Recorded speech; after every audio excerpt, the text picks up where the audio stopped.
Hello everyone, Corno1. Welcome to Diablo Gaming. I am a bad gamer, and I played Diablo 4, and I found this. Diablo 4, Part 1. To be, or not to be.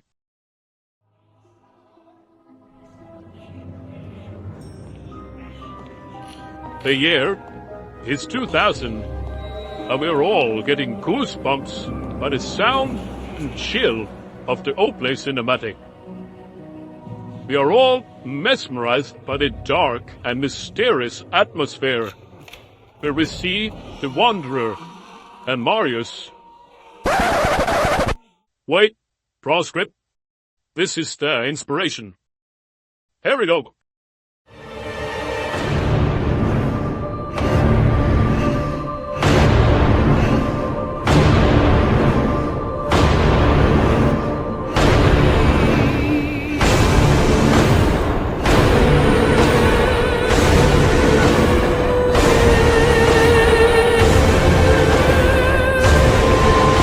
Hell is coming, brother. Hell is coming.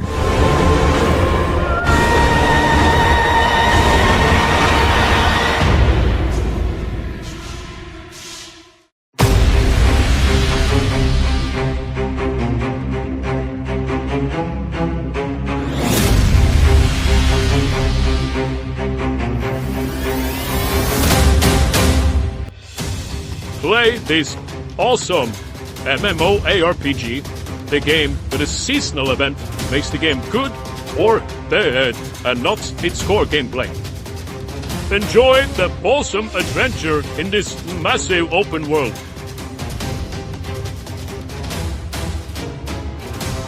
A massive world filled with huge packs of enemies that you totally don't care about. You just ride past them on your mount. Except the Hellfire bombs. Care a little bit about those. The world is also filled with much more, such as herbs,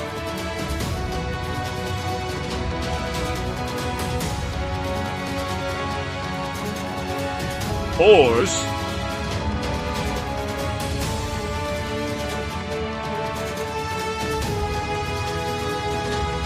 $163 statues you have to click for player power, and awesome world bosses on a 3-hour timer that rewards you once a week. Choose your hero to adventure into the realm of Sanctuary with epic quests and story. Enjoy the many dungeons they have created, and don't want you from getting bored from running the same dungeon over and over again. They added some delightful and joyful affixes to the Nightmare dungeons to make it less boring for you.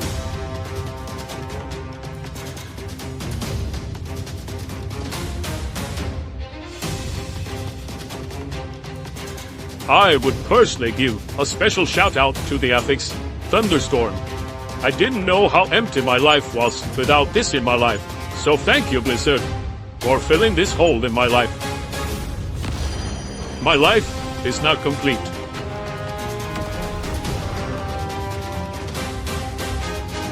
If you don't like the dungeons, don't worry. Blizzard got you covered as always by putting all the best loot on one boss in the game to simplify your gearing process. You just need to gather some items found in the open world, summon the boss, and you are good. Who wants to do any type of dungeon grinding anyways in an ARPG? Everything in the dungeons wants you dead anyways.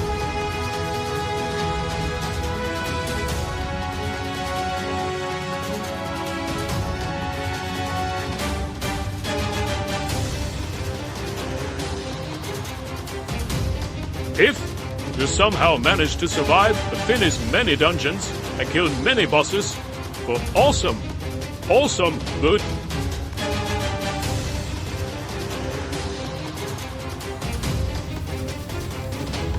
then enjoy spending countless hours in the cities trying to figure out if you want an item with 5% more damage to crowd control enemies, or 5% more damage to slowed enemies? Or even better, do you want 5% more dodge against close enemies, or 5% more dodge against distant enemies? Make sure you buy any of these books about inventory management or how to live a minimalistic life, for you will have to make many meaningful choices for which items you want to store in your inventory space, because that one sure is limited. Hello, and welcome to a Bad Gamer's perspective about Diablo 4. Yes, this is the channel that takes the perspective of the scum of the universe, the casuals, the real-lifers, the bad player. And as we all know, 99.99% of all the people on the internet self-reports that they are rank 1 elitist god gamer. So this video is for myself, I guess. Normally, what I like to do is go completely blind into a game and then make up my own opinion about the game. However, there are some franchises that I've played a little bit more than others. I played Diablo 1, Diablo 2, 3, love them all. Now I'm playing Diablo 4. Normally what I like to do is to make a video about my journey through the video game as a bad gamer. But this time, it's going to be a little bit different. And the reason is, my journey in Diablo 4 isn't completed. And the reason I say that is, and I don't think we have ever seen anything like this in a game before. And that is, it's not complete yet. We are only in part 1 of at least 2 more expansions. And I think these expansions is designed to complete the game. Diablo isn't even in the game yet. Have you seen this man? Normally, when you buy a game, to get all of it, you get the story, the main antagonist, you play through the game, and then you beat the bad guy in the end and you win. Now, we don't. Imagine a Super Mario game without Bowser. You play half of the game, then it stops, and you have to wait 1 year, buy an expansion pack to defeat Bowser and save the princess. Or a Legends of Zelda, without a version of Ganon in it. You play half of the story, he does some bad stuff, and then the game stops and you have to wait 1 year, and then you defeat Ganon. That's a little bit weird. This time, it seems like the expansion packs is designed to be a part of the game or fulfill the game, make it complete. When the game is complete, I think it's a beast. That beast has the potential to be a beast of a game. It's like they embraced the meme. Don't worry, it will be good in 5 years. And actually built the release schedule around it that the game isn't finished releasing until like at least 2 or 3 years. And because the game isn't complete yet, it feels like that gives some restrictions around the game, and it doesn't really feel like it's fulfilling its potential. And I think a reason it doesn't really feel like it's fulfilling its potential is that the developers, at least I hope so, know what's coming on later. And that's why they can't really give us as much fun as possible at the moment. Because when we have everything put together, when the game is complete, we as characters might be like these supermassive powerhouses of beasts just plowing through the game. And to avoid nerfing the jazzizzle out of us later on, people on the internet get angry. And you really, really don't want the people on the internet angry. Because they are a special kind of angry. So, what do you think about the game so far? I think it's okay. I think it's lacking a little bit of boom effect. It's a little bit boring, and it feels like it's lacking a little bit more incentive and purpose to play at max level. So far, it seems like the seasonal stuff have made the game good or bad. That is not a good sign and tells you it's something wrong with the core of the game. I can easily play the game for a couple of hours and have a good time, but then it dawns on me that I don't have to. There isn't anything special in the game that motivates me or gives me an incentive to improve my character.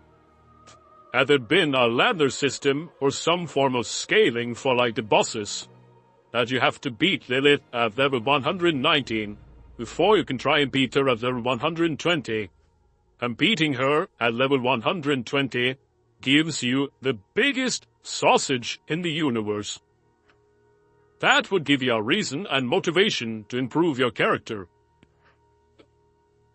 Right now, there is nothing in the game that separates the lower levels from max level.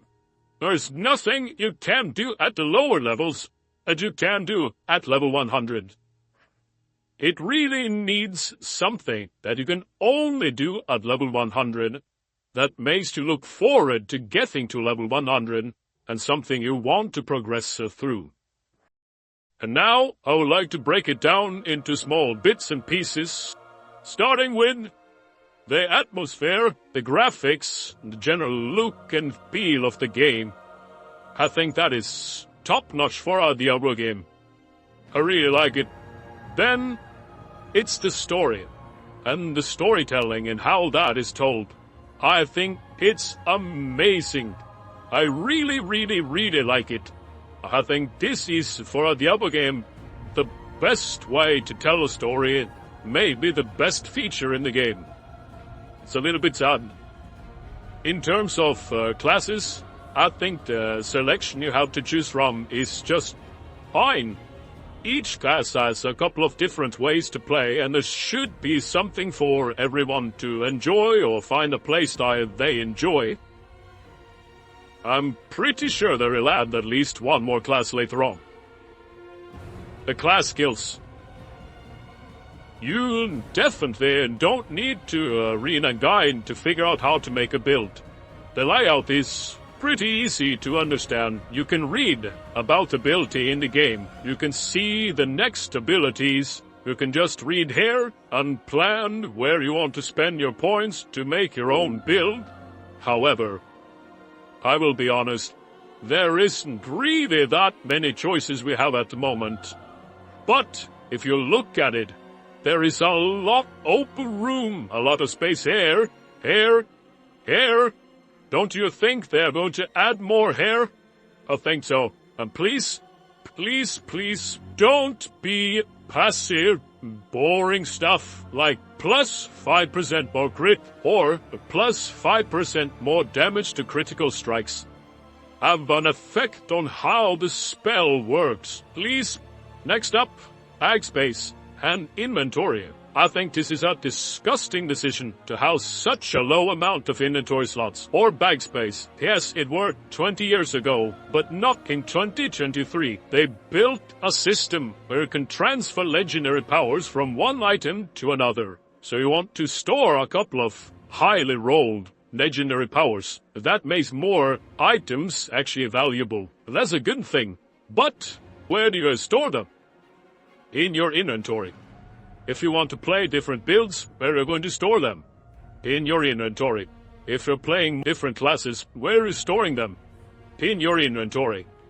You store them because I might get an upgrade. And the entire game is built around getting upgrades. So you hopefully should get a couple of upgrades.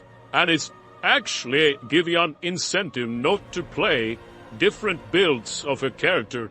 Not to play multiple characters. Not to explore the game in different ways. Here's this decision was made in the sense of like, ooh, let's be true to the core nature of Diablo games, that inventory management is a big deal of the game.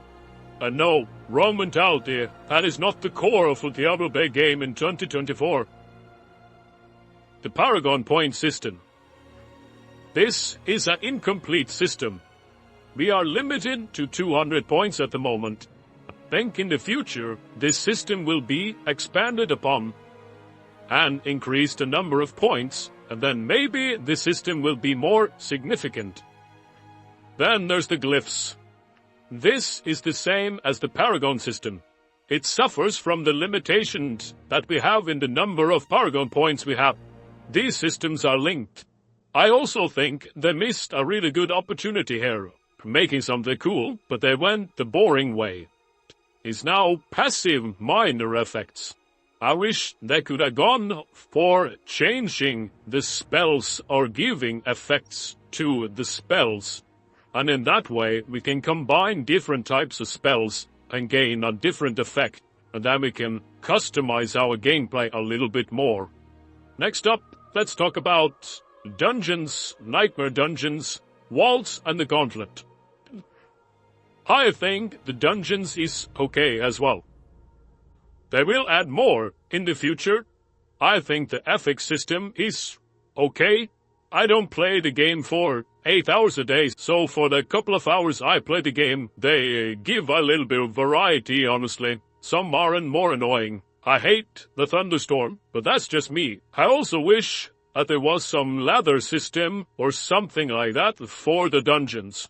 I would also like that the bosses felt a little bit more epic to fight. Doesn't really have to make them harder. That should be done through scaling by increasing the level, but by making them glow a little bit more, making them a little bit more visually scary. That will make them feel a little bit more like a boss. The bolts, they are just fine. I'm not personally excited for a trap system.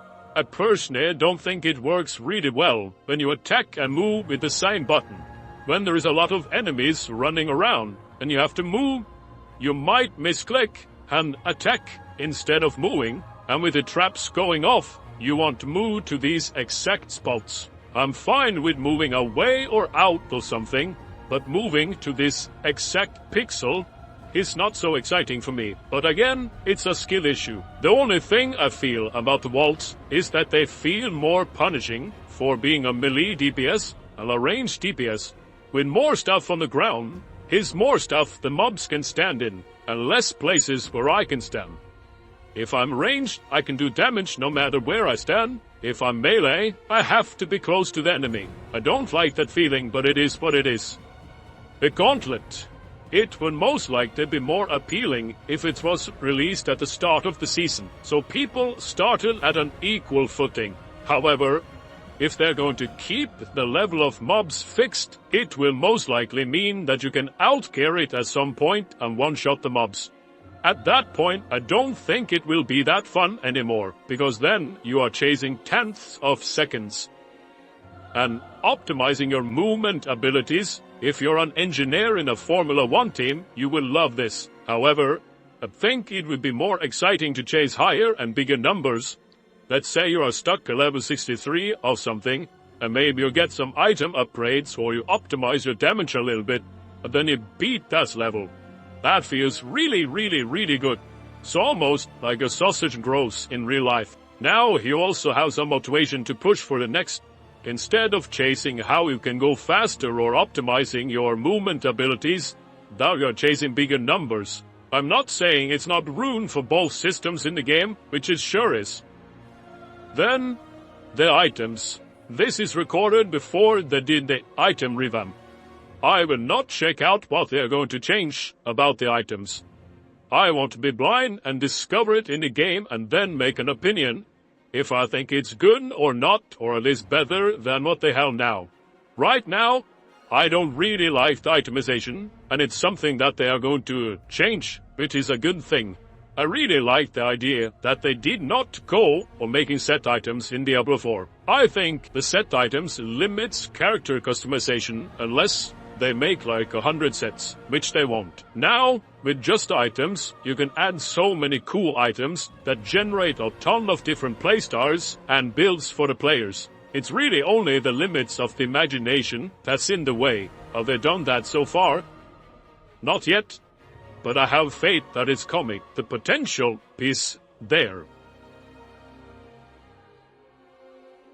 Final thoughts is I really hope this game will be the beast it can be.